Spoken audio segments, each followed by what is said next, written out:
Hola, buenas tardes. ¿Me escuchan? Doctor Luciano, ¿cómo dice que le va? Acá de la facultad, el doctor Pereira Padre le habla. ¿Cómo le va, doctor? ¿Cómo anda usted? La verdad, muy bien. Un gusto en la virtualidad conectarme Me con alegro, usted. ¿Cómo anda todo? ¿Cómo anda usted? ¿Cómo anda me alegro Francisco? mucho. Muy bien, muy bien, muy bien. Bueno, Francisco, tú, otro día. sí, se comunicó conmigo, está más que ha venido dando. ¿Se me escucha bien? Quiero primero tratar de estar seguro de que se escucha bien, que la imagen se ve.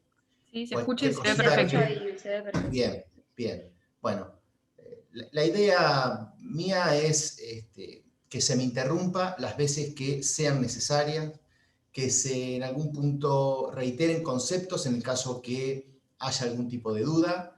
Yo quedo a disposición para cualquier consulta sobre este tema o cualquier otro tema, en la medida de mis posibilidades, en la medida, digamos, que sean cuestiones relacionadas con esta materia y sea provechoso. Yo estoy abierto para que ustedes puedan contar con mi aporte. Yo estoy más cerca del lado de ustedes que del lado de los profesores, no por una cuestión de criterio, sino que no hace mucho que egresé de la facultad, con lo cual sé el compromiso del alumno, sé que están con un montón de materias, sé que están próximos a rendir el primer parcial de esta materia, con lo cual no les voy a venir a complicar la vida. Lo que sí voy a tratar es que, terminada esta clase, ciertos conceptos ni siquiera tengan que ser revisados, a lo sumo ampliados. De modo que voy a tratar, por ahí peco, por un lenguaje un poco común, pero no voy a meterme en lenguajes muy técnicos, muy específicos, no voy a aludir a doctrinas, corrientes, las cuestiones, digamos, que en la investigación analiza Jacob, Rosin, porque no es que no me interese y que no sumen a la clase. Pero lo cierto es que los temas que vamos a abordar hoy se pueden explicar con nuestras normas, con un vocabulario mucho más fácil y que a ustedes les sea más simple entender de qué vamos a hablar. ¿Por qué? Porque en el examen también se va a evaluar respuestas claras, concretas y no mucho más de lo que uno ha expuesto en clase o alguna bibliografía que ha el profesor remitido o algunos escritos que están en las páginas, en el blog o en el portal que ustedes pueden consultar. De modo que quedo abierto a cualquier consulta que ustedes me quieran hacer. Mi correo electrónico es todo minúscula, D de dedo, E de Eduardo, P de Pablo, P de Pedro, O, R, @yahoo.com.ar. Y si no, lo hacen por el portal y después me pasan las consultas a mí. Hoy vamos a continuar. Sé que Alejandro Taza comenzó con temas relacionados con delitos contra la vida de las personas. Sé que avanzó bastante y quedó en algún punto el delito de instigación y ayuda al suicidio, delitos culposos. Vamos a tratar de arribar muy laxamente algunos de estos tipos penales y si llegamos avanzamos en lo que es los tipos penales culposos. Quiero recomendar, por si necesitan evacuar alguna consulta o aquel curioso que quiera indagar en alguna bibliografía, hay mucha literatura sobre este tema, pero bueno, el libro de cabecera que les recomiendo es el del titular de la cátedra, el doctor Alejandro Taza. Es un libro muy claro, con lenguaje muy simple, muy sencillo, pero no por ello deja de tener contenidos autosuficientes. Los temas que vamos a tratar hoy en el libro del doctor Taza se agotan con suficiencia. D'Alessio, el libro de D'Alessio, el libro de Soler, con algunas actualizaciones si hablan de delitos culposos, el tratado de Núñez, Creus, Bonpadre, cualquiera de esa bibliografía pueden consultar ustedes y no van a tener ningún tipo de inconveniente a la hora de analizar los tipos penales que vamos a charlar hoy. Pero repito, en el blog y en la página que ustedes pueden consultar están todos estos temas. De modo que También recomiendo que visualicen los documentos que hay ahí, porque incluso son mucho más sintéticos, los contenidos son muy precisos, y vamos al punto. Vamos a comenzar a analizar el artículo 83 del Código Penal, el delito de instigación y ayuda al suicidio. Primero tenemos que preguntarnos, ¿qué es el suicidio? ¿Está penado? ¿No está penado? ¿Es un comportamiento antisocial que el legislador o por política criminal ha asignado como un hecho típico, antijurídico, y que como consecuencia de ello se le va a asignar una pena? ¿O no? ¿O directamente no le interesa al derecho penal el suicidio? Suicidio proviene del latín, sui, de sí mismo, caederes, matar, matarse a sí mismo. Si analizamos en una doctrina griega, autoqueria, la autosupresión. El maestro Carrara lo denominaba propicidio. Lo cierto es que pueden encontrar en alguna bibliografía que ustedes consulten definiciones enormes, más grandes, más chicas. El suicidio, y está bien esta respuesta, no es ni más ni menos que la muerte causada por uno mismo. La causación de la propia muerte. Ese es el concepto de suicidio. Ahora bien, esa muerte, causada por la propia persona, debe ser libre y voluntaria. De modo que le tenemos que agregar a la definición primigenia esos dos conceptos. El suicidio es la causación de la propia muerte, libre y voluntaria. Muy bien. ¿Es un comportamiento que está penado? Al legislador le interesó legislar sobre este punto y por lo tanto vamos a encontrar en algún artículo del Código Penal el delito de suicidio. Y realmente no. Si analizan el Código Penal, en ningún artículo va a estar este comportamiento encuadrado en alguna figura típica. Y esto tiene varios fundamentos. Primero, porque decidir si uno quiere vivir o no es una decisión que le compete al titular de ese derecho. Segundo, forma parte del ámbito de reservas previstos en la Constitución Nacional, artículo 19. Tercero, ¿a quién le vamos a imponer una pena? Al muerto. Los fines retributivos de reparación del daño, los fines preventivos especiales. No podríamos ir por ningún lado de ello. Pero por sobre todas las cosas pivotea el fundamento en que la decisión libre y voluntaria de terminar con la vida le incumbe a la propia persona. Y el Estado en algún punto no tendría por qué inmiscuirse en ese punto de decisión. Sí, lógicamente podremos objetar esa decisión desde un punto de vista religioso, social, demográfico, pero es harina de otro costal que a nosotros como penalistas o como estudiantes del derecho penal no nos interesa. Y previo a esto el legislador tamizó y dijo, es una cuestión, una decisión de política criminal y este comportamiento no va a figurar en el Código Penal. Bien, esto siempre fue así. El proyecto de Tejedor preveía algunas sanciones de índole civil y de nulidad de disposición de última voluntad. En la historia, es cierto, se privaba, digamos, las ceremonias religiosas, al difunto que había decidido suicidarse se le cortaban las manos, se exhibía el cuerpo en las plazas, se confiscaban los bienes. Hoy, en la actualidad, el suicidio no interesa al derecho penal, no es un comportamiento punible, con lo cual no vamos a tener una pena, y los fundamentos están dados por la Constitución Nacional, forma parte, decidir sobre la vida de uno, forma parte del ámbito de reserva, artículo 19, y después cuestiones penológicas, fines de la pena y reparación del daño. ¿A quién le vamos a imponer una pena? Ya tenemos una primera pregunta y una primera respuesta. Al derecho penal no le interesa el suicidio. ¿Por qué? Porque el titular de ese bien jurídico protegido, que es la vida, puede decidir sobre ello, en la medida que sea voluntaria y libre. Ahora bien,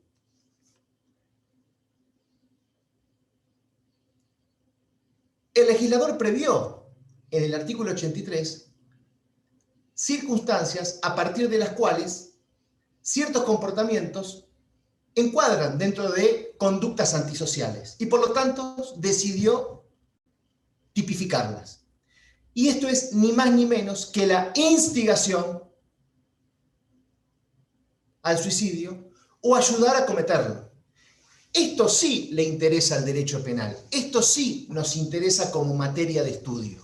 ¿Por qué? Porque lo que la instigación al suicidio o la ayuda a cometerlo marca directamente un desprecio por la vida del otro.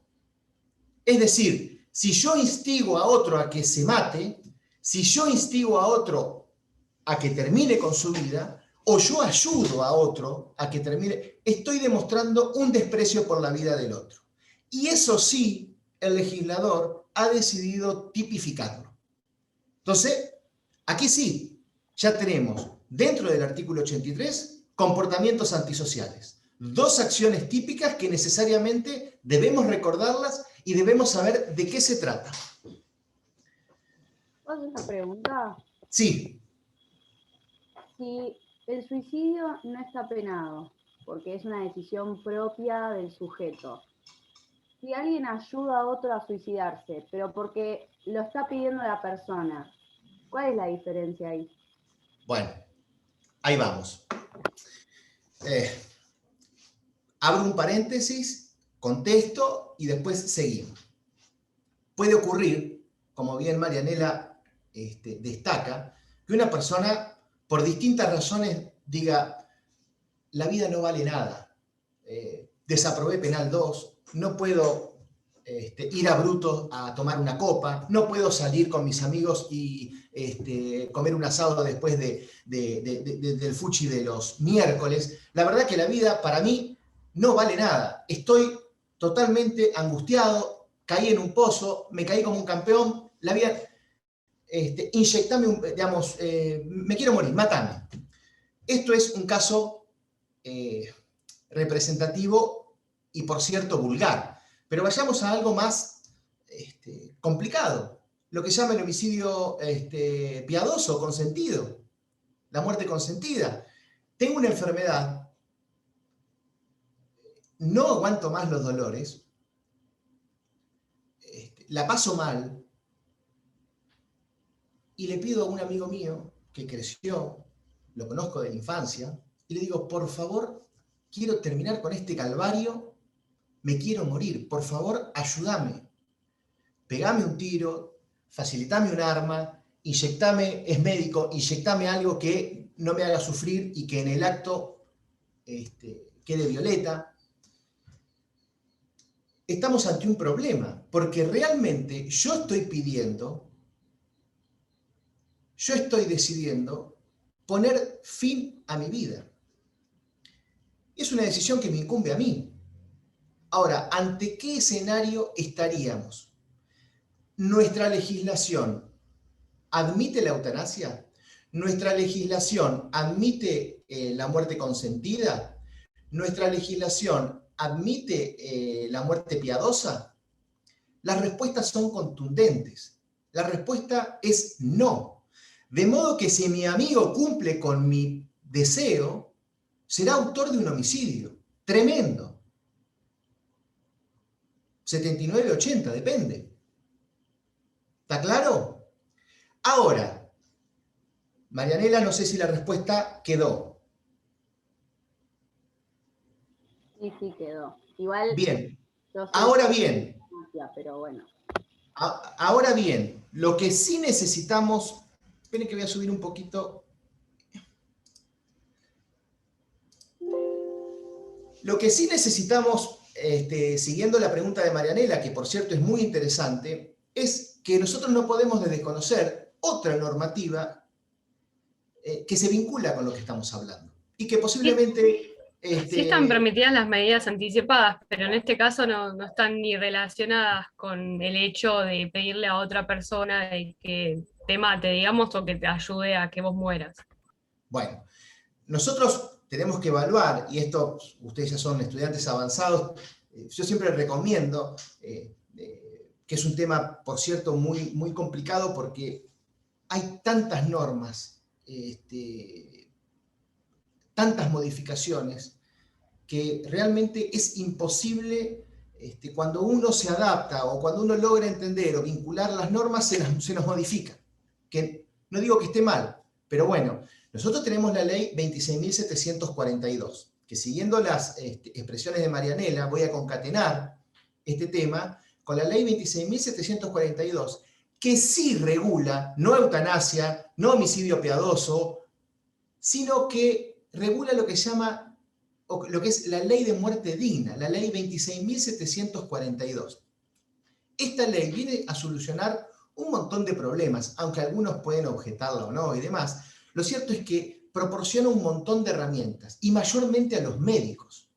Pongamos por caso una persona que atraviesa una enfermedad terminable, incurable, que avanza, que no hay tratamiento medicamentoso ni clínico que pueda en algún punto hacer reversible ese estado, que incluso ha habido casos de personas que han estado más de 10 años en coma, con pronósticos totalmente reservados,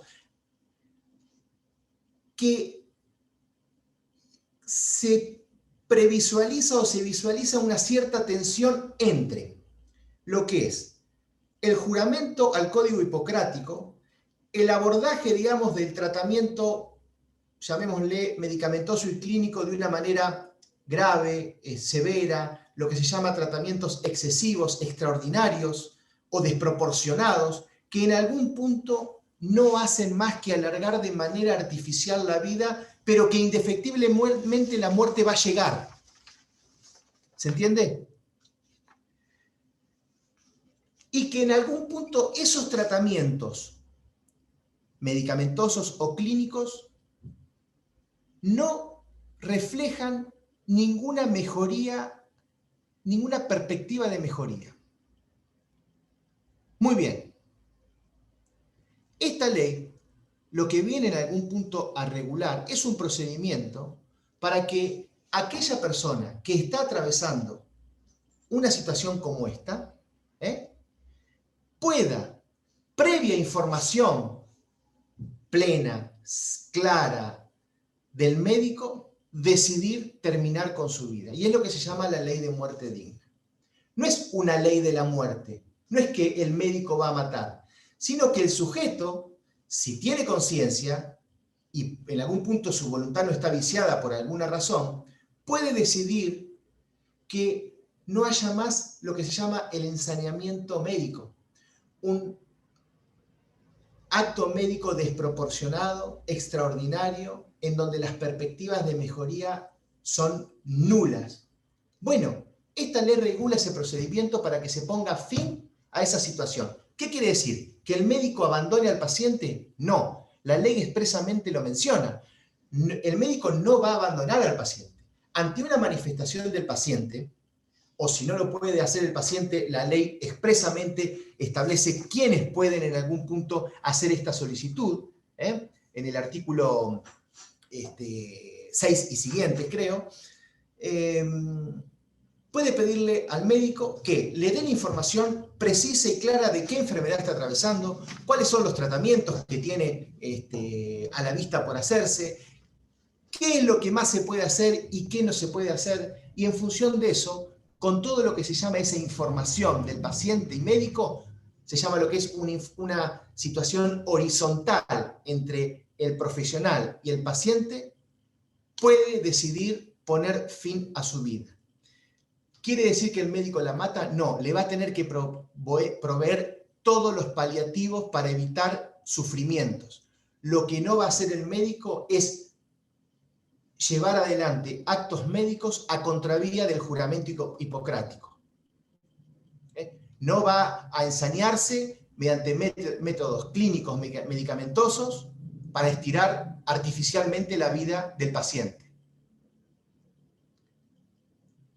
Y en definitiva, lo que se prioriza es la decisión del paciente, que está nutrida de todo el conocimiento necesario para saber qué es lo que tiene y que prácticamente su estado es irreversible y no hay perspectivas de mejoría, es priorizar al paciente de cómo quiere vivir sus últimos momentos de vida que le queda.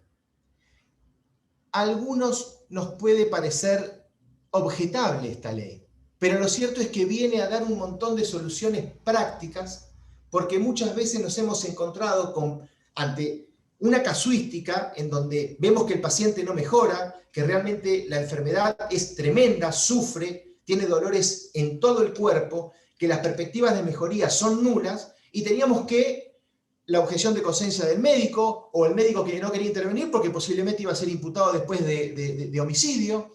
Teníamos que pedir autorización judicial. La justicia muchas veces, por distintas razones, no podía dar una respuesta en tiempo efectivo, con lo cual el acceso a la justicia se nos complicaba, y después una resolución favorable también. De modo que era complicadísimo. Esta ley, la ley 26.742 entonces, la ley de muerte digna, nos viene a dar una especie de solución. Y en algún punto, dentro de este cauce normativo, no se entendería o se explicaría el acto médico como una ayuda al suicidio. ¿Está claro? Pero tenemos esta ley, que no quiere decir que es el homicidio consentido o el homicidio piadoso, sino que en algún punto lo que se prioriza es elegir cómo uno quiere vivir lo que le queda de vida. Profe, Sí. ¿puedo hacer una pregunta medio extraña o medio tonta? No, para nada. Bueno, la voy a hacer. En relación a lo que usted está hablando, yo había entendido alguna vez como que esa muerte digna, o sea, los cuidados que le da el médico paliativamente con autorización de, el paciente, se conocían, o algunas personas le decían, eutanasia indirecta. ¿Puede ser o entendí mal? Bueno, sí.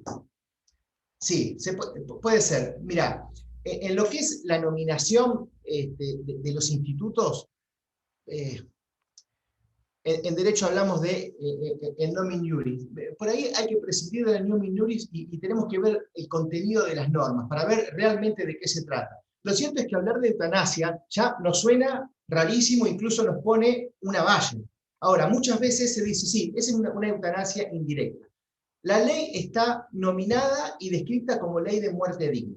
Con lo cual, yo me quedo ahí. Si tenemos después otro encuentro, podemos hablar de lo que es la eutanasia, la evolución, si queda poco o mucho para que esto sea elegible. Pero hoy por hoy tenemos lo que es la muerte digna, que hay todo un protocolo, lo que se llama el consentimiento informado. Si no tenemos el consentimiento informado que regula el artículo 7 de la ley, no se va a poder llevar adelante esta práctica.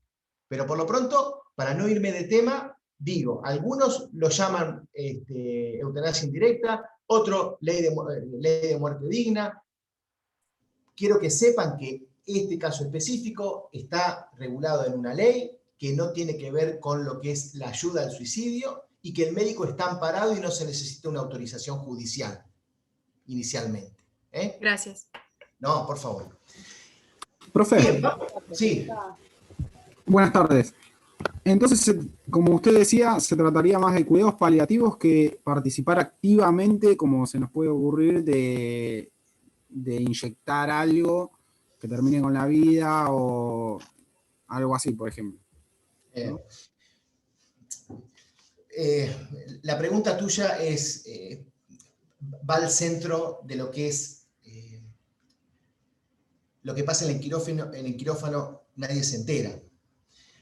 No quiero decir con esto que el médico inyecte algo para acelerar la muerte, porque ahí estaríamos en algún punto no dando paliativos, sino generando un acto médico tendiente a acelerar lo que indefectiblemente va a venir. Lo que vos decís es casuística, puede o no ocurrir. Lo cierto es que la ley habla de paliativos, es decir, el tiempo que queda de vida, que lo pase de la mejor manera posible, excluyendo todo ensañamiento médico para tratar de alargarle lo que más pueda la vida, aunque el pronóstico y la perspectiva de mejoría sean nulas. Sabemos que en medicina, yo no tengo conocimientos en medicina, pero vinculados al derecho penal, lo cierto es que sabemos que nada está dicho en medicina. Con lo cual, yo no comparto mucho de aceptar que puede existir algún milagro, pero que ha ocurrido, ha ocurrido. Gente que ha pasado mucho tiempo en estado vegetativo y ha empezado a llevar adelante algún tipo de respuesta sensitiva.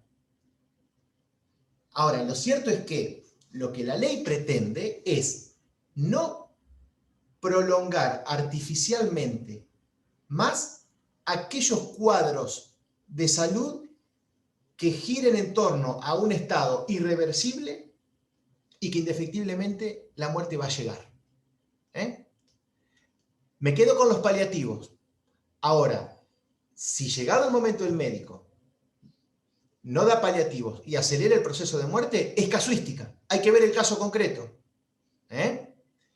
Hay que ver qué le proveyó, si llegado el momento hubo algún tipo de efecto secundario y provocó acelerar, digamos, el proceso de fallecimiento. Pero pongamos que la ley simplemente habla de que ante determinadas circunstancias, ¿sí?, previo consentimiento informado, digamos, del paciente, se puede en algún punto decidir poner fin a ese padecimiento. ¿Está claro? Sí, doctor. Clarísimo, profe. Bien. ¿Puedo hacer otra consulta? Sí. Si yo dejo expreso que no quiero que me reanimen y el médico me reanima, ¿se prevé alguna sanción si va en contra de lo que yo, de mi voluntad, o no pasa nada? Lo que pasa es que son, a ver, quiero llevarlo a un caso concreto, digamos. Pongamos que no pasa un accidente, sino que vos estás internada, tenés una historia clínica, tenés un determinado cuadro, y cuando entraste al sanatorio, en determinadas oportunidades, manifestaste que no se lleva adelante ningún tipo de práctica de reanimación en el caso de que el deceso esté en curso. Lo cierto es que hay que ver, previo a ese momento, si vos atravesaste por todos estos procesos de conocimiento de tu estado, si el médico pudo persuadirse de tu real voluntad. Y ahí, en el caso de llevar adelante una reanimación, cuando tu decisión fue poner fin a tu vida porque tu enfermedad era incurable, estaba atravesando un periodo terminal, era irreversible, las perspectivas de mejoría eran nulas, el médico probablemente no se ensañe en llevar adelante una práctica médica para estirarte la agonía. Quizás se valga de esto, pero por eso que lo que prevé esta ley es, primero, permitirle a la persona que está atravesando por una situación como la que estamos mencionando, de poder decidir por su vida, de poder terminar o vivir, a mí me gusta decir, no morir, sino vivir los últimos días de acuerdo a los valores que uno ha predicado en vida. Segundo, le da una herramienta al médico para no ir a contravía del código del juramento hipocrático, ensañarse con el paciente y llevar adelante prácticas desmedidas, extraordinarias, que en algún punto lo único que hacen es complejizar aún más la situación. Pero para todo eso tiene que haber una horizontalidad entre el paciente y el médico. El paciente tiene que llevar adelante determinadas manifestaciones, el médico tiene que poner en autos a la paciente de todo su estado de salud, de todo lo que puede llegar a ocurrir, de todo lo que se puede llegar a hacer y de las chances de vida o de muerte. Y el tiempo. Yo creo que si el médico tiene una razón para pensar de que esa vida puede mejorar,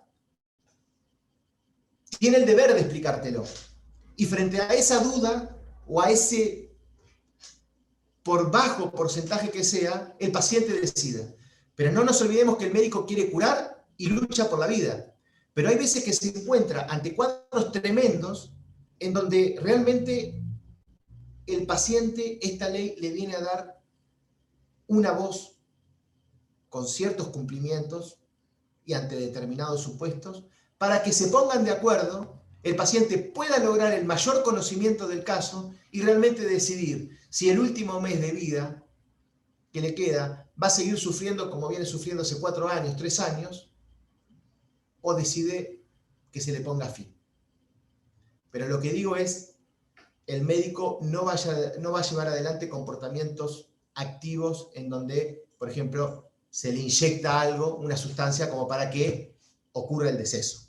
Estoy hablando de que no hay un abandono del paciente, sino que el médico lo va a acompañar con paliativos para que los últimos días viva sin dolor, pueda evitar que se le impregnen y se le vuelvan en la mente todos los diablos que giran en ese momento en el paciente, y pueda hacer más favorable esas últimas horas. Estamos hablando de horas, días. Vuelvo a repetir, si el médico tiene una luz, un grado de confianza como para que ese estado, de acuerdo a los valores de los estudios médicos, le dé la chance de decir, acá hay una vida que la puedo revertir, al estado de salud lo puedo revertir, los datos me están dando que hay perspectivas de mejoría, tengo la evidencia, bueno, ahí el médico va a empezar y va a tener que decirle al paciente, mirá, esto es grave, pero lo puedo revertir. Los datos, las evidencias me dicen que lo puedo revertir. Bueno, ahí habrá que ver la casuística. Pero en principio, de manera abstracta, saco la ley y digo, el contenido de la ley le permite al paciente decidir cómo vivir los últimos días. Previa a eso hay que cumplir un montón de requisitos y el paciente tiene que estar padeciendo una enfermedad como la que da cuenta esta ley. Si yo voy por un resfrío y le digo, señor, la verdad, Boca viene perdiendo, viene jugando mal, Carlitos Tevez está más preocupado por otras cosas que por él. Máteme. No, me echa, me manda a un psiquiatra o a un psicólogo, digamos, me echa del consultorio. Sigamos. ¿Quedó claro esto? Bien. Cualquier cosa, vuelvo. Tomen nota de la ley por si a alguno le interesa, es la ley 26.742 y ahí no es una ley muy larga y les da todos los supuestos en donde puede proceder lo que llama la muerte digna. Profe, igual en Argentina hay un proyecto, ¿no?, de ley para la eutanasia. Y hubo muchos, sí, pero algunos han perdido estado, otros cuesta tratar. Hay muchas fuerzas vivas y voces que se oponen a lo que es la eutanasia, pero bueno, ha habido proyectos, pero no han tenido, digamos, creo que no han tenido últimamente ni media sanción. Vamos con las acciones típicas del delito que estamos viendo. Dijimos entonces, para volver, el suicidio al derecho penal no le interesa. Vamos a la instigación y ayuda al suicidio. Son 2 acciones típicas. ¿Qué es instigar?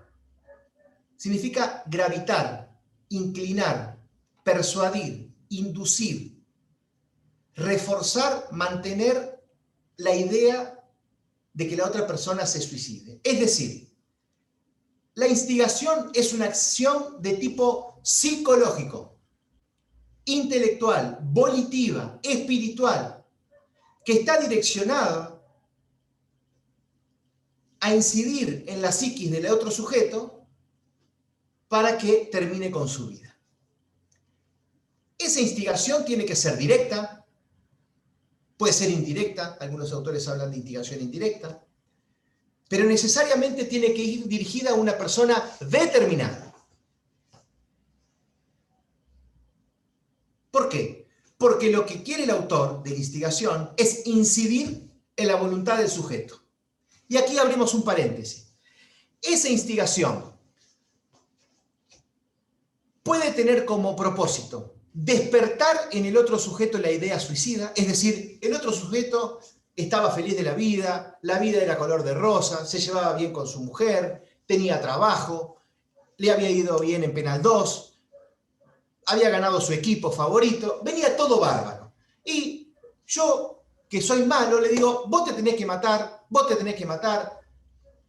La instigación alcanza la idea de despertarle en la otra persona la idea de suicidarse, o solamente importa reforzar la idea que ya tiene o mantenérsela en el tiempo. Algunos autores hablan de que la instigación no solamente que importa reforzar la idea, prolongársela en el tiempo, sino iniciarlo en la idea suicida. Otros autores ponen en duda esta primera etapa de decisión. Lo que dicen estos autores es que si el sujeto ya está decidido a suicidarse, la instigación no tendría ningún tipo de efecto. Pero tengan en cuenta estas dos posiciones, que la instigación, algunos autores tienen una hermenéutica, una explicación amplia y dicen, la instigación no solamente que es hacerle crear al otro la idea de suicidarse, mantenérsela o prolongársela. Otros dicen mantener y prolongársela. Dijimos que puede ser directa, indirecta, a persona determinada, debe ser idónea. Las formas, cualquiera forma que ustedes se imaginen, mediante consejos, sugerencias, órdenes, pero tienen que ser directas y eficaces.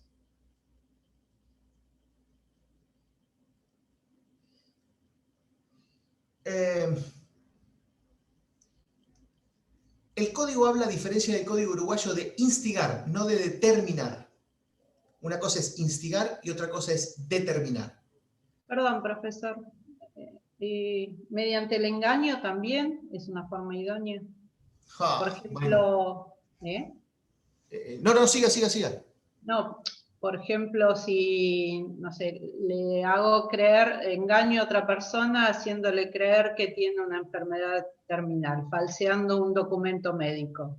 Y de esa manera trato de convencerlo de que termine con su vida. No sé, algo así simple, ¿no? Bueno. O por ejemplo, por cuestiones religiosas también, ¿no, profe? Se me ocurren estos grupos que habían salido hace mucho tiempo en Brasil y Estados Unidos, que fueron suicidios masivos. Las sectas. Se me viene a la mente. Mira, vamos a hacer un paréntesis con esto. Pongamos por caso, Adriana, ¿no? ¿Hiciste la pregunta primera? Sí, profesor. Bien, y después voy con Facundo. Vamos a hacer algo menos dramático y más ejemplificativo. Y es muy burdo lo que yo planteé, pero lo que quería plantear era el engaño. En realidad. No, al contrario. Es muy buena la pregunta porque me anticipa 45 minutos de charla. Porque nosotros dijimos que la decisión de matarse debe ser libre y voluntaria. Y eso no es punible. Ahora, muy bien. El suicidio, van a ver ustedes que la última parte del artículo habla de en la medida que fuese tentado o consumado. Lo que conforma el suicidio, yo después voy a volver para no desorganizar la exposición y que ustedes no entren en algún tipo de confusión. Pero lo cierto es que en el suicidio, tanto en la instigación o ayuda, debe haber una convergencia de voluntades.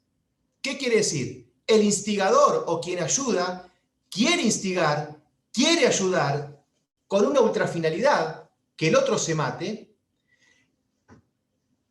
Ahí se corta, es un delito de resultado cortado, y entra a jugar el destinatario de la instigación o la ayuda.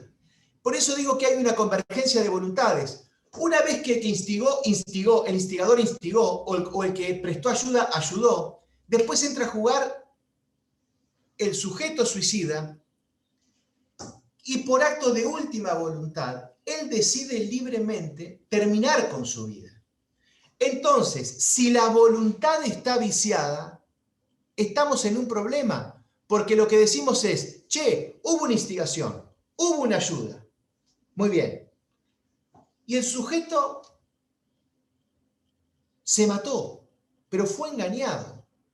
Esa decisión de definitivamente terminar con su vida, ¿fue voluntaria? Lo que digo es, si un sujeto termina con su vida porque fue coaccionado, porque fue amenazado, si yo estoy en la azotea del edificio Habana y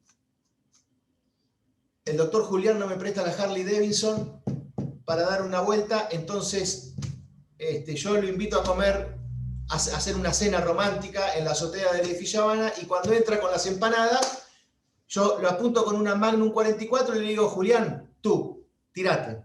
Pero si vamos a comer empanada, no me prestaste la moto, sos hincha de Atlanta, tirate. Y Julián se tira. Lógicamente, masa encefálica en el asfalto. Julián, ¿decidió libremente terminar con su vida? ¿Fue amenazado? ¿Fue coaccionado? Llámenle No. X. Bien, No, bien, bien. Con lo cual, podríamos decir que yo ayudé a Julián a matarse. Saquemos la banalidad de las causales, ¿no? Que es hincha de Atlanta y que no me presta la moto. Yo lo No hice. lo ayudaste, lo obligaste. Exactamente, sería autor de un homicidio. Ahora, lo que ocurre con el engaño, que yo dije ahí, Adriana, que voy a readaptar la posición del caso y voy a llevarlo a algo más ameno, fuera totalmente de la realidad, sino pura y exclusivamente un caso académico. Yo, por ejemplo, tengo aventuras con un amante. Me llevo bárbaro. Hemos viajado juntos. Hemos compartido momentos impostergables. Nos hemos ido al Caribe. La hemos pasado bárbaro. Ahora, y hemos hablado de llevar adelante una vida en común. Porque nos queremos. Muy bien. Yo para remarla, para seguir con esa historia, de repente me propone decir, flaco, hace mucho tiempo que estamos con esto, ¿por qué no te decidís un poquito y en vez de hacer un poquito de viaje y demás, nos vamos a vivir juntos? Muy bien. Se me prendieron y se me encendieron todas las luces. Yo tengo familia, tengo una mujer que quiero, no quiero destruir esa situación y se me están acabando las mentiras. Muy bien. ¿Qué se me ocurre? Con todas las luces, una noche desvelado, digo, ya sé. Lo que voy a hacer es, si quiere una vida en común, si nos amamos, si nos queremos y queremos contemplar el infinito, pongamos fin a nuestras vidas y que el amor eterno se selle en una noche de amor, de puro amor. Entonces, ¿qué es lo que hago? El día de los enamorados, que estaba próximo a venir, la invito y digo, mirá, voy a cocinar, te tengo que hacer una propuesta, ¿por qué no te venís a mi casa? Viene a mi casa, todo bárbaro, me pongo la mejor pilcha, amaso unas buenas pastas, preparo buen vino y le comento, le digo, mirá, realmente la estoy pasando muy mal, porque estoy en un brete, yo a mi familia no la puedo dejar, a los chicos lo quiero un montón, a mi mujer la quiero un montón, y la verdad que no sé cómo salir de este brete, pero te propongo, si es que realmente nos queremos, porque realmente a vos también te quiero, que terminemos con nuestra vida y que aquí se selle el amor eterno. Entonces, mi amante, sorprendida por esa prueba, si se quiere, de amor, acepta. Me dice, ¿cómo lo hacemos? Ya, ahora, le digo yo. Tomamos este rico vino, comemos estas pastas, y a la pasta la enveneno. ¿Pero estás seguro, Luciano? Sí, escúchame, sellemos el amor aquí, ya está. No nos privemos de este último momento. Y acepta que vamos a terminar con nuestras vidas, que lo que le voy a poner a las pastas es un veneno, y que vamos a quedar los dos fritos. Pero sellamos el amor. ¿Qué es lo que hago? Pongo unos buenos ravioles en la mesa, agarro una sustancia blanca, le pongo al plato de ella veneno, y yo metí en otro potecito similar al que le vertí en el plato de ella, en vez de veneno Satrial Food. ¿Por qué me cuido? La chica se desploma en el mismo momento. Y yo, feliz de la vida, porque me la saqué de encima y, lógicamente, volví a nacer.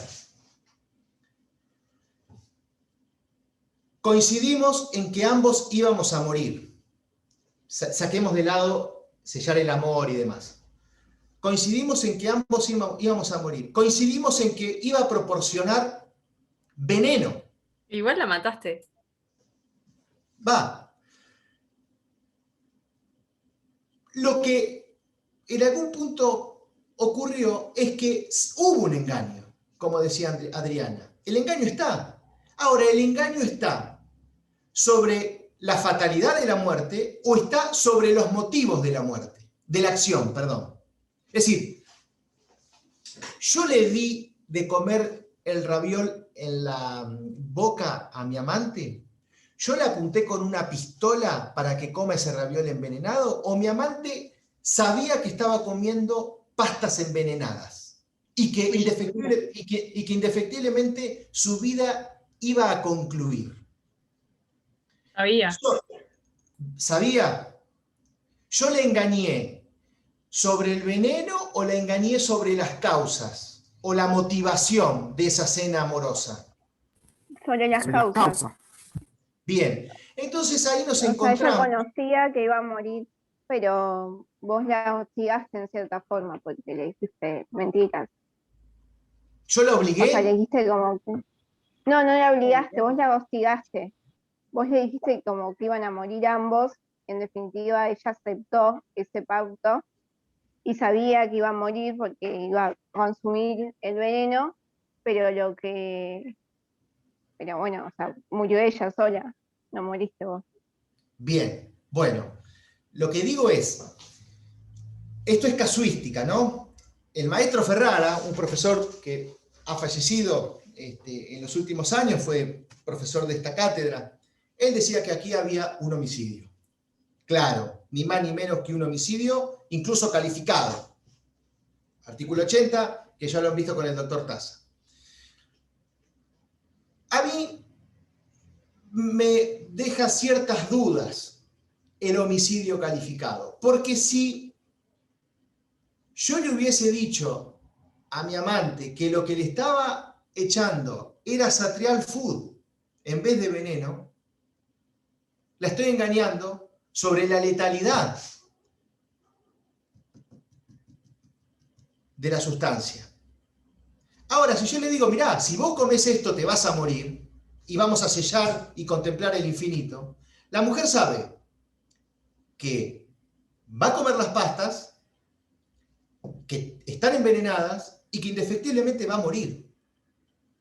Con lo cual, podríamos estar hablando de no un homicidio agravado, sino quizá de una instigación al suicidio.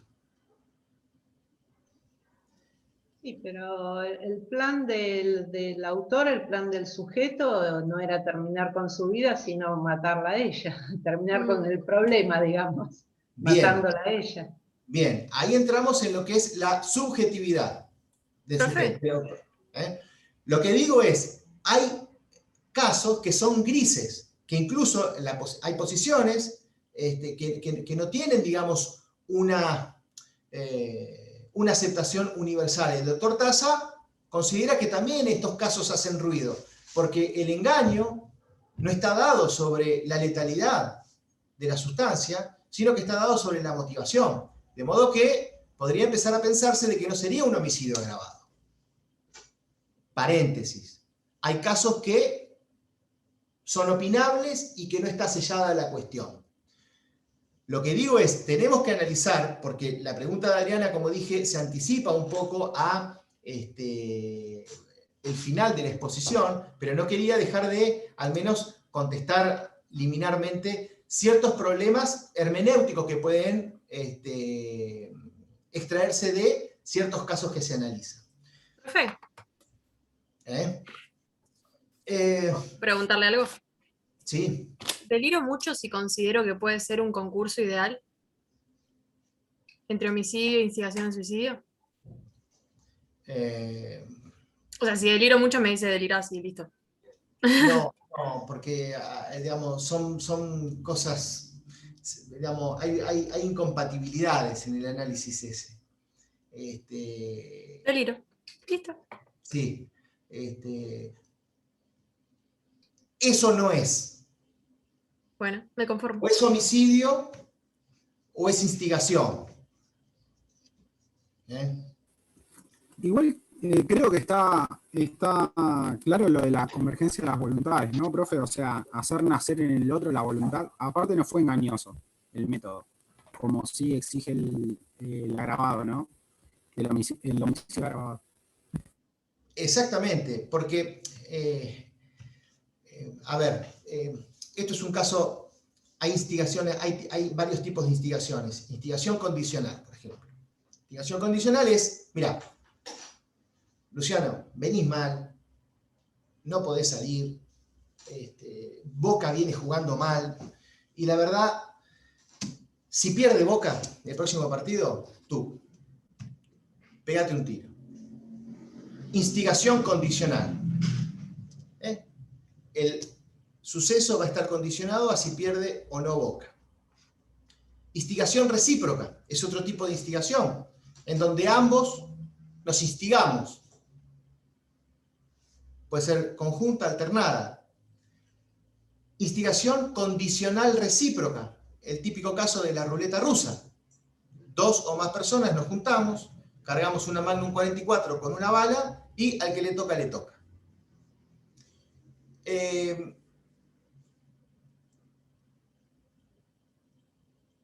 Pongamos en la instigación recíproca. Mi mujer y yo decidimos terminar con nuestras vidas. Yo digo, ¿cómo hacemos? Mirá, la verdad que yo trabajo en Camusi. Me encanta el olor a gas. ¿Por qué no dejo abierto esta noche la llave de gas y quedamos fritos los dos? Bárbaro, me dice mi mujer. Espectacular. Yo, no importa quién abre la llave de gas. Yo abro la llave de gas, quedo violeta y mi mujer sale corriendo y se salva. Ella dispuso en el último proceso de su voluntad, diciendo, yo huyo de acá, me voy. Se va. Sabía que era letal el gas, que si no se iba a morir, y decidió libremente irse. Si yo le propongo a mi amante comer pastas, en el del gas no hay engaño.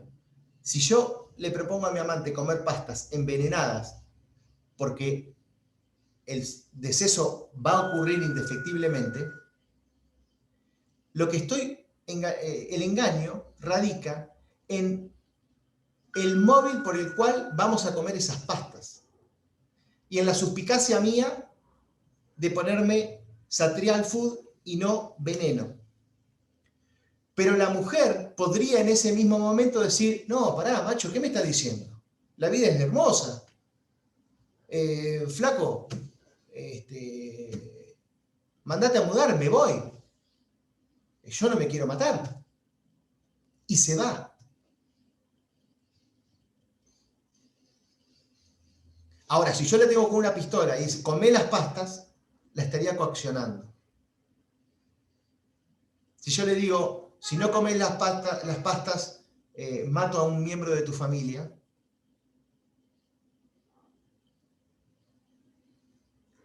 la voluntad estaría viciada. La voluntad de mi amante en algún punto, algunos entienden que está viciada por el engaño, aun cuando radique el engaño en la motivación, con lo cual está viciada, es un homicidio. Otros generan ciertas alertas y dicen, cuidado que el engaño no está dado sobre la letalidad de lo que va a comer y el resultado que indefectiblemente va a llegar, sino que está o gravita o radica en la letalidad de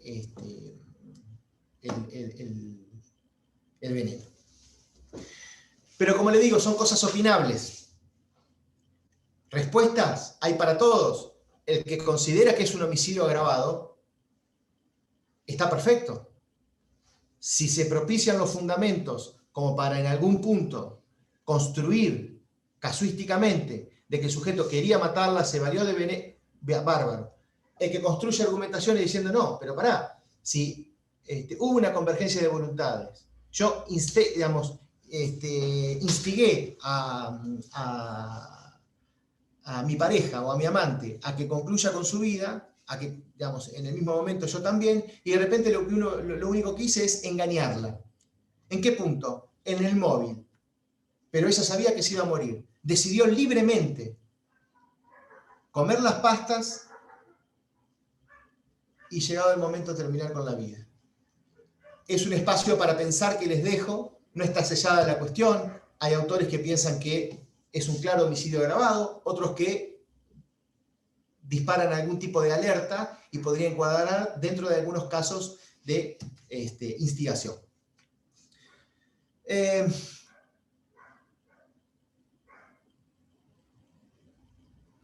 La instigación debe ser el motivo determinante del suicidio. Puede haber otros motivos, pero debe estar necesariamente vinculado. Digamos, el suceso debe ocurrir porque la persona fue instigada. Vamos a la ayuda. La ayuda es un concepto amplio también. Es todo acto de cooperación. Puede ser necesarios, secundarios, pero necesariamente actos de cooperación. Requiere de una actitud activa del sujeto. Con lo cual la pregunta que nos surge es, ¿y acá va la acción por la comisión por omisión? La actitud pasiva. ¿Se puede cometer la ayuda al suicidio por una actitud pasiva? Es una pregunta.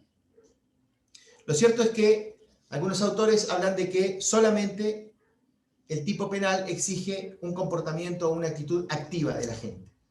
Y que la actitud pasiva, en algún punto, encuadraría dentro de otras hipótesis delictivas, como por ejemplo la omisión al socorro. Pongamos por caso que si yo entro a la habitación de mi amigo y lo encuentro colgado y no ayudo a cortarle la soga, no sería autor de la ayuda al suicidio. No intervine en ninguna secuencia. A lo sumo, si veo que mueve la pata y no llamo a la autoridad o no le presto en algún punto socorro, y viendo que mi vida no corre peligro si llevo adelante esa colaboración de socorro, podría estar en algún punto incurso en el delito de omisión de socorro, del artículo 108, pero nunca de ayuda. ¿La ayuda cuál sería? Por ejemplo, cuando le proporciono el arma, cuando le proporciono el veneno, cuando distraigo al personal de seguridad del edificio Habana para que mi amigo se tire del último piso. Son todos actos de ayuda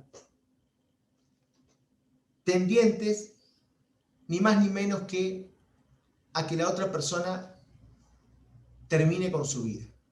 Ahora, caso hipotético. Mi amigo me dice, yo no quiero vivir más. ¿Por qué no me ayudás a terminar con la vida? ¿Qué querés hacer? No, mira, la verdad que me quiero colgar del árbol. Bueno, bárbaro, muy bien. Bufanda, árbol. Y me dice, buscame un banco, un banquito, cosa que yo me pare, ¡pluc! Y salte. Bárbaro, perfecto. Yo le proporciono el banquito, mi amigo se ata en un gajo del árbol, se ata la soga al cuello y se tira. El otro ejemplo es la misma secuencia, pero no solamente que yo le aporto el banquito, sino que se lo saco. Y mi amigo queda con la lengua afuera. El ejemplo es el mismo, las consecuencias son las mismas, la ayuda es la misma, o hice como Cardona, una de más en el último ejemplo. En el último ejemplo, una de más, me parece. No sé, Exactamente. Si vos le proporcionás los elementos, sería suicidio asistido. Pero si vos, o sea, sin tener en cuenta de que vos, en este caso, no le estás sacando el banquito. Cuando ya le sacás el banquito, ya estamos hablando de otra cosa. Además, hay algo que me hace ruido. Si vos le sacás si vos no le sacás el banquito, se lo proporcionás, o sea, todavía ahí tiene una oportunidad de decir, no me quiero matar. En cambio, si se lo sacás, capaz le estás sacando esa última posibilidad de que diga, no, me arrepiento. No sé, para mí es distinto. Profe, pero si le das el banquito y sabes que va a ser para matarse, es otra cosa. O sea, si le das el banquito sin saber que se va a matar, y bueno, le prestaste un banquito. No. Sabemos que le doy el banquito para que... Para que se mate, para mí es ayuda al suicidio. Bien. La diferencia, y esto es importante, es que la ayuda, tómenlo como un concepto amplio, distraer al personal de seguridad. Perdón, Pilar, no te escuché. No entiendo bien. ¿Alguien me puede...? No, creo que tenía el micrófono prendido. No se escucha. Sí, no escucho bien, Pilar. Si no me lo escribís por el chat. No, disculpe, tenía el micrófono abierto. Disculpe, no. Está bien. En este caso, no, por favor, en este caso decía que la ayuda es un concepto amplio. Así lo tenemos que entender. Podemos tomar como ayuda cualquier tipo de colaboración. Distraer al personal de seguridad, proporcionar un arma, proporcionar una soga, proporcionar un barquito. Ayudarle a entender cómo se manipula un arma, cuál es la posición perfecta para apuntar en la 100 y que no quedemos turulecos.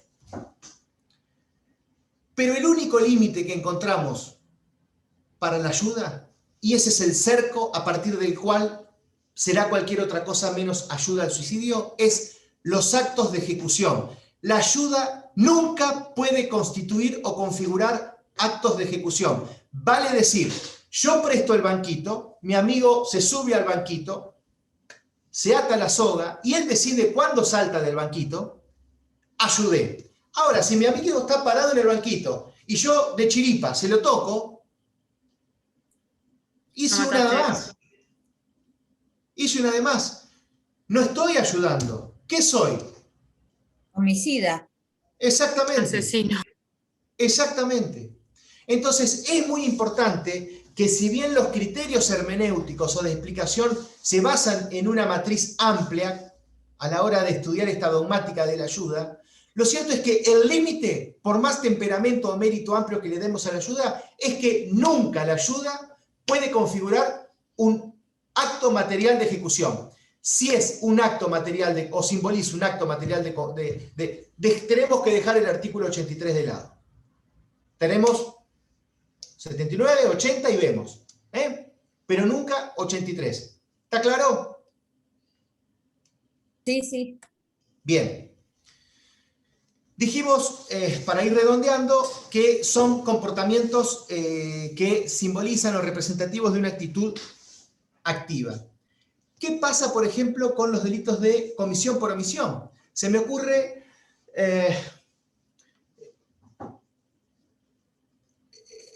una persona que está en la playa e ingresa caminando al mar con ánimo suicida. Vemos que no sabe nadar, que ingresa, que empieza a chapotear, que de repente cada vez se ve menos, hasta que... Y yo estoy en la playa. ¿Pero estás en la playa siendo guardavidas o siendo una persona...? Claro. Muy bien, Claro, ahí va, tranqui. ahí va. Si bien estos delitos requieren de una actitud activa, diferenciándola de la actitud pasiva que dijimos de la omisión de socorro del 108, lo cierto es que solamente se va a poder provocar una infracción de acuerdo a las exigencias de este tipo penal de comisión por omisión cuando el sujeto tiene una posición de garante. Vale decir, si una persona está a cargo de alguien, un guardavidas está a cargo de la custodia de la playa, y en ese deber de tutela no hace algo para proteger el bien jurídico protegido, podría estar ayudando en algún punto con el evento. Ahora, si se lo saca de la posición de garante al sujeto, mal podría configurar este delito de comisión por omisión. ¿Esto está claro? Sí, sí, clarísimo. Bien. Me hace ruido otra cosa. Sí. Si una persona se quiere matar y va caminando por el agua, por más que vos tengas una posición de garante, bueno, igual ahí no podés saber si en realidad se quiere suicidar o no, pero también estás como violentando la voluntad de que no quiere vivir más. Bueno, lo que pasa es que son casos de laboratorio, no, son casos que, por ejemplo, Bopadre lo cita al caso del guardavidas porque es el más emblemático, que él es el garante de la seguridad de las playas y demás. Lo cierto es que esto es casuístico, ¿no? Hay que ver cuál es la secuencia del hecho. Lógicamente, uno no puede en algún punto obstruir la decisión voluntaria de la otra persona. Pero bueno, hay veces que las posiciones de garantes les imponen a los sujetos un deber de actuar. Y que si omiten actuar, infringiendo ese deber, pueden tener problemas.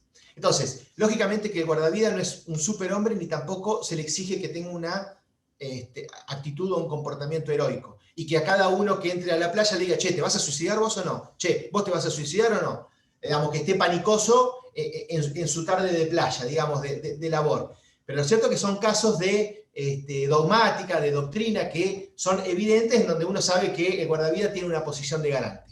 Pero lo cierto es que ahora, al analizar caso por caso, hay que ver la casuística, ¿no? Sujetos. Activo, cualquier persona, es de titularidad indiferenciada. Ahora, ¿qué pasa con el sujeto pasivo? Y aquí vamos a hacer un poquito de remember de lo que hemos hablado. El sujeto pasivo realmente tiene que ser capaz, imputable. Si es demente, si es inimputable, no tiene conciencia, no puede decidir libremente tal o cual cosa, con lo cual, si alguien instiga o ayuda a un demente, por ejemplo, estaríamos hablando de instigación al suicidio, ayuda al suicidio o de un homicidio. Un homicidio. Bien, bien. ¿Por qué? Porque lo que hablamos nosotros es que este tipo de delito es un delito de resultado cortado, en donde tenemos que tener un instigador, alguien que ayuda con un propósito determinado, pero después tenemos que tener al suicida, en donde deja atrás al instigador, deja atrás a quien ayuda, a quien colaboró, y él solo decide tirarse de la vana. Él solo decide saltar del banquito. Él solo decide entrar a la playa, caminar y no volver más. Hay una convergencia de voluntades que necesariamente debe existir. Si tenemos un instigador, tenemos alguien que ayuda, pero no tenemos del otro lado ese último acto de voluntad del suicida, habrá otra cosa menos instigación o ayuda. ¿Esto está claro? La convergencia de voluntades es fundamental. Si no tenemos convergencia de voluntades, habrá otra cosa. Si yo instigo o ayudo a un demente, soy un homicida. Y aquí abro un paréntesis. Algunos dicen, Bianchi es autor mediato del homicidio. ¿Por qué? Porque se valió del sujeto suicida como instrumento, porque no tenía voluntad, y hay Molinari, bueno, mucha doctrina que habla, es un autor mediato. Otro dice, no, pará, ¿cómo un autor mediato? Es autor directo. ¿Y por qué? Y ahí hay argumentos para hacer jalea. No quiero dejar una posición sentada, pero lo que se dice es, autor directo, ¿por qué? Pero Bianchi se valió como instrumento porque no tenía voluntad, que esto, que lo otro. Bueno, muy bien. ¿Por qué, a mi modo de ver, podría ser autor directo del homicidio? Primero, porque en la autoría mediata, ustedes ya lo saben bien, lo han estudiado en la parte general, se requiere que el sujeto se valga como instrumento para cometer un delito y afectar un bien jurídico de un tercero. Aquí, y vamos aclarando algunos conceptos. Primero, no se le utiliza como instrumento al sujeto suicida. El sujeto suicida no lleva adelante ninguna acción típica, porque el suicidio dijimos que no es delito. Y tercero, no afecta bienes jurídicos de terceros. De modo, ¿hay doctrina que dice que esto es autoría mediata? Sí. ¿Es destacada esa doctrina? Sí. Pero también hay doctrina de fuste que dice, pará, es autor directo. ¿Por qué? Porque el suicidio no es en sí un delito. Volvemos al inicio de la charla. Con lo cual, el suicida no está llevando adelante ninguna acción típica. Y la autoría mediata requiere que el instrumento lleve adelante una acción típica. Segundo, que afecte un bien jurídico de tercero. El suicida termina con su propia vida. No sello la cuestión, pero lo que digo es, el derecho es dinámico, el derecho es opinable, el derecho es interpretable y lo importante de estos encuentros es que ustedes saquen de este mínimo encuentro algo o generen un espacio para pensar. La idea mía con esta charla es que ustedes, más que con certezas, se vayan con dudas. Piensen el derecho no de manera alocada, porque de lo contrario podríamos entender de que el aborto puede configurarse y puede agravarse por escalamiento, y sería una barbaridad pensarlo de esa manera. Pero lo que digo es, pensemos el derecho de una manera observable, crítica, y no sellemos cuestiones cuando sumamente la doctrina sobre determinados puntos tienen posiciones encontradas. Entonces, me parece a mí que como conclusión, para no quitarles más tiempo, el delito que vimos hoy, de instigación, ayuda al suicidio, es un delito doloso, de dolo directo, vale decir, el sujeto quiere instigar, quiere ayudar, y a su vez tiene una ultra intención, que el suicida se quite la vida. No hay instigación o ayuda al suicidio culposo. Saben que los delitos culposos son números clausos, solamente serán culposos aquellos que expresamente el legislador previó como tal. Aquí no hay instigación o ayuda al suicidio culposo.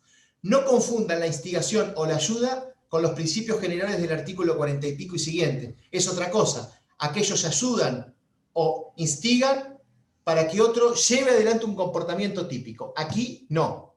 Esto es un delito autónomo en donde el suicida, al final de la película, no comete una acción típica. El que comete la acción típica es el instigador o el que ayuda. ¿Está claro?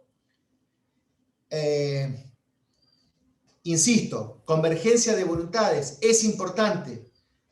El último minuto de vida del suicida lo debe disponer él, de manera voluntaria y libre.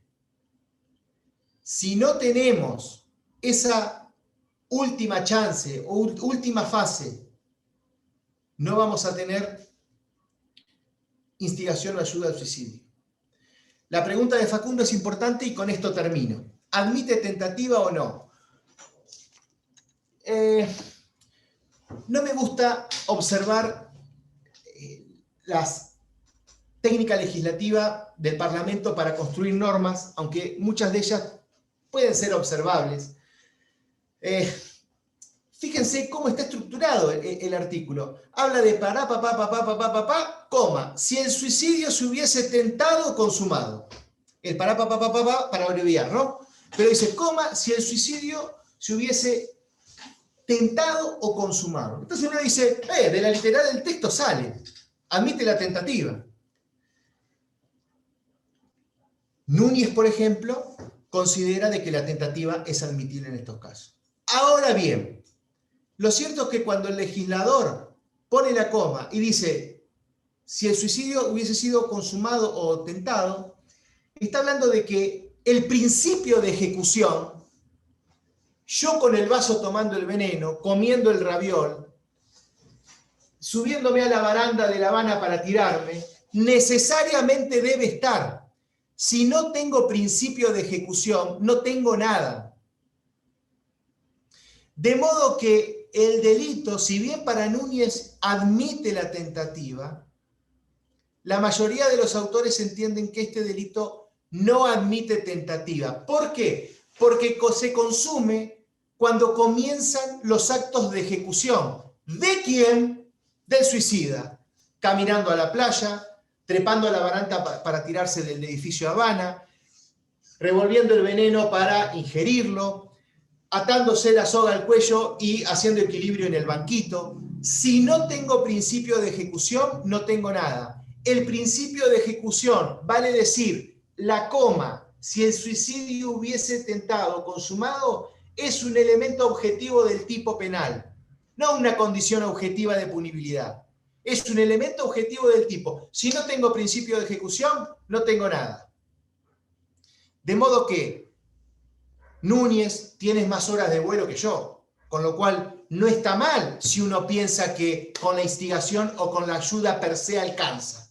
Pero si yo digo que es un delito de resultado cortado, mutilado en 2 actos, que digo que necesariamente debe haber una convergencia de voluntades y que si no tengo el suicida que decide finalmente emprender ese comportamiento suicida para terminar con su vida, el delito se consuma con el principio de ejecución. De modo que necesito tener masa encefálica, necesito quedar Violeta colgado en una soga, necesito quedar flotando en el mar.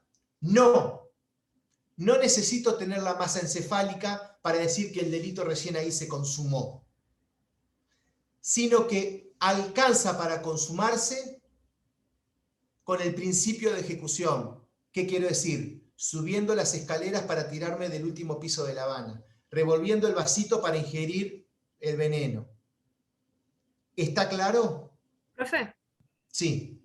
Y si mientras estás batiendo el veneno o subiendo las escaleras, por algo no te vas a suicidar, ¿qué pasa? La persona el queda ahí. Ahí va, el desistimiento voluntario. Pongamos que yo digo... No, pero voluntario no sé. Yo digo, por ejemplo, la vida es penosa, me está jugando una mala pasada, me estoy subiendo las escaleras y de repente grito que Tevez hizo un gol. Y digo, ya está, pará. Y desisto. Pero alguien me instigó. Se puede, esto es opinable y como es un tipo penal abierto, el juez que entienda en el caso va a ver si el subir las escaleras forma parte del principio de ejecución o no. O tengo que estar volando como Superman para decir, recién ahí entiendo que hay principio de ejecución. O me tienen que agarrar colgado de la baranda y decir, no, hasta que no se cuelgue, hay que ver cuál es el umbral hermenéutico para sellar la cuestión. Pero lo cierto es que si alguien considera que treparse a la baranda ya es un principio de ejecución, está consumado, por más que no tengamos masa encefálica. ¿Está claro? Bien, gracias. Claro, lo que usted dice es que la consumación se da cuando el autor de la instigación ya cumplió todos los pasos para llegar ahí, independientemente de si el instigado se suicida o no. El delito se consuma, por eso que hay una convergencia de voluntades y de acción. El instigador instiga y opera en la psiquis del sujeto pasivo. El que ayuda, presta la colaboración, se corta ahí y después tiene que haber algo que ponga en funcionamiento el comportamiento suicida. Si a mí me dicen, Bianchi, suicídate, y yo la verdad que sigo jugando al fútbol y no fue idónea, no hubo una acción de tipo psicológica e intelectual que haya en algún punto determinado a mí a terminar con mi vida, que me haya reforzado la idea, no pasó nada, no habría ayuda, no habría instigación. Si a mí Julián me pasa la Magnum 44 y yo la verdad que la dejo en un cajón, no pasa nada. Esa ayuda fue inidónea. No tiene entidad. Si a mí el doctor Taza me dice, Bianchi, la verdad, no pegás una. Boca no viene bien, Peñarol está jugando cada vez mal, los pases que vaticinaste, los refuerzos que iban a traer Boca, no pegaste una. Luciano, pegate un tiro. Y la verdad que sigo la charla tomando un café y después me voy al gimnasio a hacer las dominatas como el carpintero.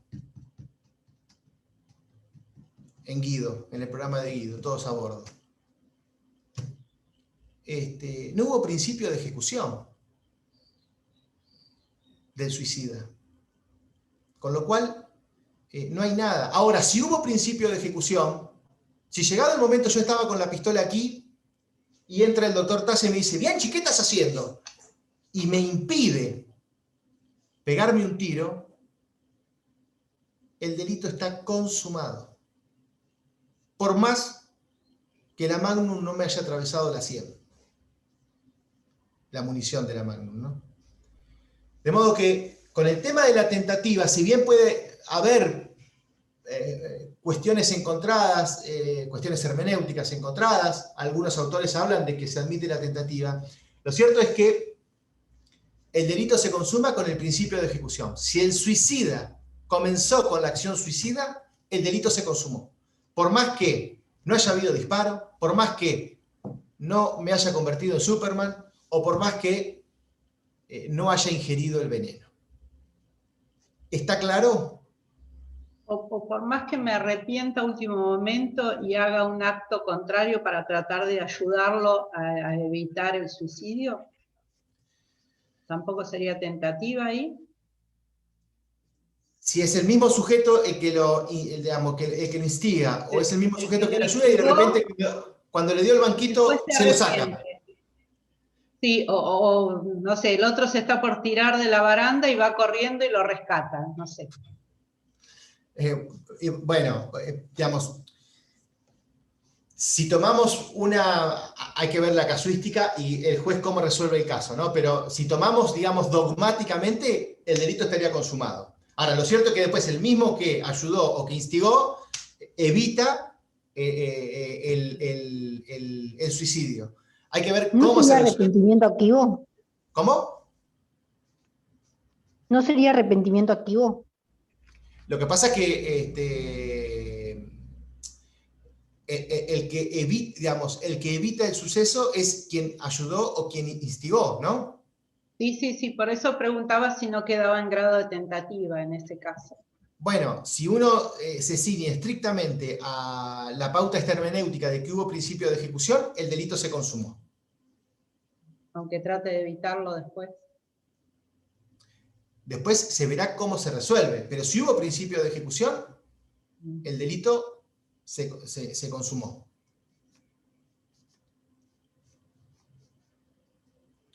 Al menos en grado de conato, ¿no? Digamos, no hubo, digamos, digamos, el sujeto no se alcanzó a tirar, no se disparó. Sí. Por eso, aunque genere una acción positiva, digamos. Exactamente. Lógicamente, después hay que ver en la casuística qué evidencias tenemos, digamos, cómo ocurrieron los hechos, pero ante casos hipotéticos como los planteados, si nos ceñimos estrictamente a una posición de este tipo penal, digamos, en cuanto a los momentos consumativos, si hubo principio de ejecución y hay que ver cómo se cierra el tipo penal, digamos, el juez, para considerar a partir de aquí comienza el principio de ejecución, ya el delito se consumó. Bien, gracias, profesor. No, por favor. Bueno, yo no quiero entretenerlos más. Va a quedar pendiente los tipos penales culposos, 84, 84 bis. No me voy a extender para no entretenerlos más. Lo que sí quiero que tengan presentes son 3 o 4 conceptos. Concepto de suicidio. El suicidio no le interesa al derecho penal. Lo que sí le va a interesar es la instigación o ayuda al suicidio. El bien jurídico protegido es la vida de las personas. Vieron con tasa cuál es el bien jurídico protegido. No lo traté en la clase ni lo voy a repetir. Tengan presente que las dos acciones típicas es instigar o ayudar. Tengan presente que ayudar no importa actos materiales de ejecución. Instigar es una acción psicológica y necesariamente tenemos que tener un instigador, alguien que ayude, pero fundamentalmente en el segundo tramo al suicida, que es el protagonista del deceso final. Si no tenemos eso, no tenemos nada. El delito se consuma con el principio de ejecución, tenemos posiciones encontradas sobre cuándo arranca el principio de ejecución, tomen esto como referencia. La decisión del sujeto que se suicida debe ser libre y voluntaria. Si la libertad o la voluntad están viciadas, tenemos otra cosa, pero no vamos a tener instigación o ayuda al suicidio. Tenemos puntos opinables en cuanto a cuestiones de engaño. Si lo que se engaña es la letalidad, ni hablar, vamos a tener un homicidio agravado en el caso. Y si lo que se engaña es por la motivación, podemos encender alguna luz diciendo, acá no se engañó sobre la letalidad sino sobre el móvil que provocó tal o cual acción después. Tengan presente lo que es autoría inmediata o autoría directa, por las cuestiones que fundamentalmente les referí. Y lo que tengan en cuenta, lo que es los tipos penales, y la convergencia de voluntades, es importante. Si no tenemos convergencia de voluntades, no tenemos nada. En cuanto a los delitos y lo que es la ley 26.742, por una pregunta de ustedes, tómenlo como referencia, no para homicidio piadoso o consentido, sino la ley de muerte digna, remitiéndome a lo que ya comenté. Punto número último, tipos penales culposos. Sabemos que solamente van a ser delitos culposos aquellos que el legislador expresamente los contempló en el catálogo punitivo. Los delitos culposos se estructuran sobre, básicamente, la culpa, el deber de cuidado. Aquel que obra con negligencia, imprudencia, impericia o inobservancia de los reglamentos o disposiciones a cargo, está frito.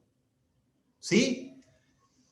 ¿Qué es negligencia? Hacer una de menos. Omitir aquello que las reglas de la experiencia o de la lógica recomiendan hacer. Imprudencia, hacer la de Cardona, algo más de lo que debería hacer.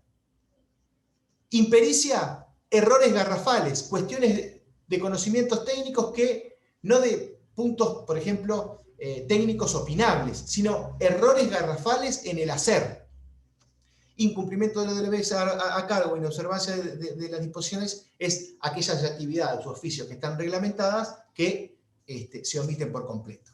Tengan presente entonces que la culpa se estructura sobre estos 4 pilares, el deber de cuidado. El artículo 84 habla del homicidio culposo.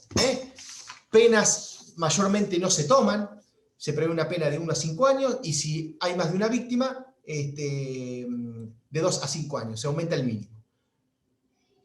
El artículo 84 bis es muy importante, esto está todo en el blog o está todo en la página que ustedes pueden consultar, es muy importante porque acá se agrava por la muerte ocasionada por el vehículo con motor.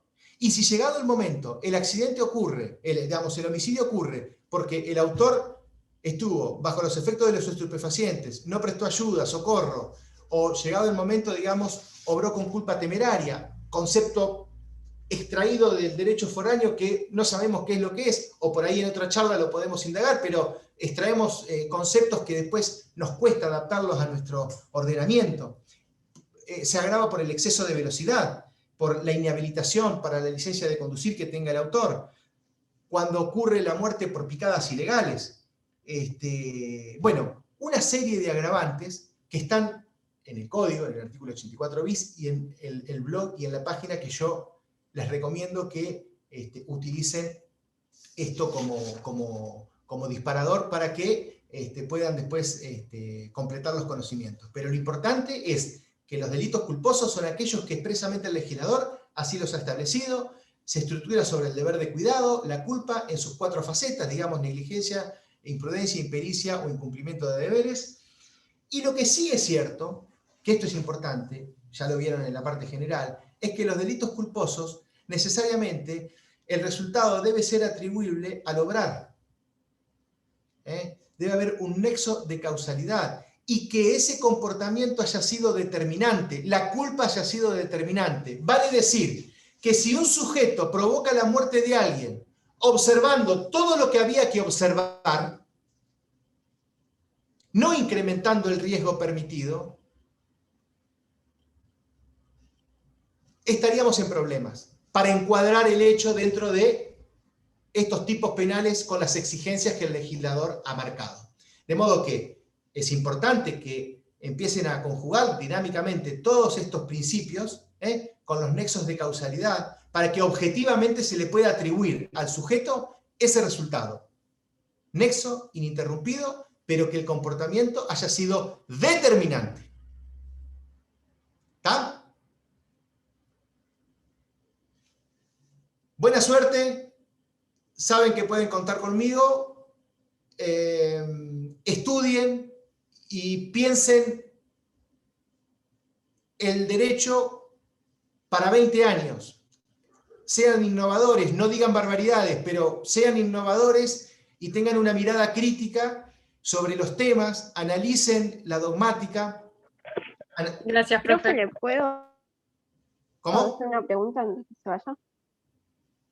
No escuché, ¿cómo? Si le puede hacer una pregunta, dijo. Sí, sí. Sí, no sé si me escucha. No tiene que ver con la figura que vimos hoy, pero se relaciona. Yo había entendido que el 80 inciso 1 no se podía grabar si era el amante. No escuché, ¿cómo? Que ella dice que en el 80 inciso 1 entendió que no se podía grabar si era el amante.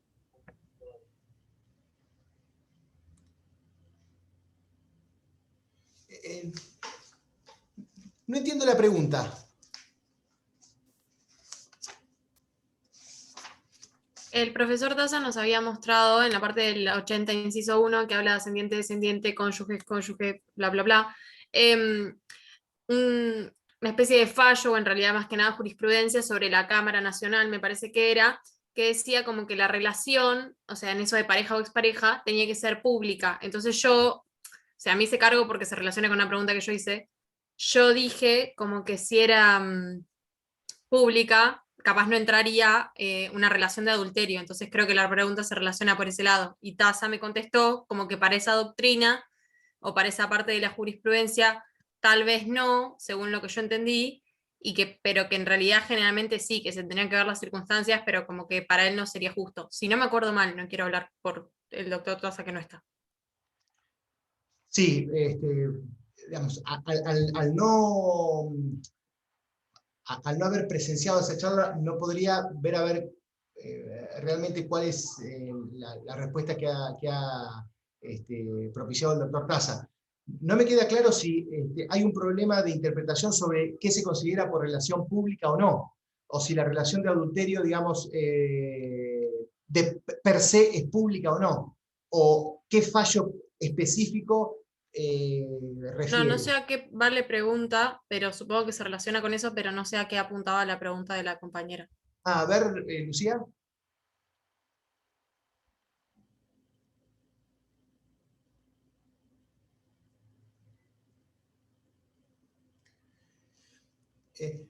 Aquí por el chat, mi mail es todo minúscula. Depor, D de dedo, E de Eduardo, P de Pablo, P de Pedro, O, R, con una sola R al final, @yahoo.com.ar. A ver si lo puedo escribir por aquí.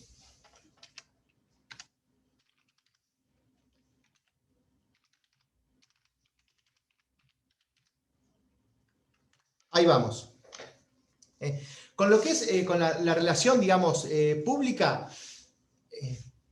de algún modo, digamos, debe tener una impronta pública. ¿Cuáles son los actos que simbolizan una relación pública? Todos lo conocemos, cualquiera conoce qué es una relación pública.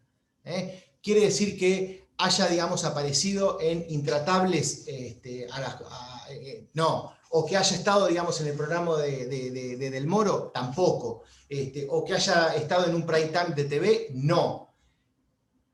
Eso también lo va a resolver el juez cuando tenga que cerrar el caso, si la relación en algún punto tenía una impronta pública o no. Hay conceptos en donde, llegado el momento, digamos, se normativiza o se positiviza de una manera, pero después el juez va a tener que hacer una interpretación. Con el tema de los bueno, ese es otro artículo, el inciso 1 es un artículo que no es que no se entiende, pero mezcla un montón de cosas, porque después, cuando habla de femicidio, tenemos el problema de interpretar, digamos, si necesariamente tenía que haber una relación preexistente o no, si el agravante, digamos, se puede dar con una violencia concomitante al hecho. No es que sea complicadísimo, sino que muchos de los conceptos van a ser opinables e interpretables con la casuística que se presente. Chicos, ¿alguna otra pregunta? No, profe. Bueno, suerte, que no decaiga, estudien y a disposición para lo que consideren provechoso. Muchas gracias, profe. Gracias, No, por profe. favor. Chao, chao. Gracias, profe. Buenas tardes. Chao, chao. Muchas gracias.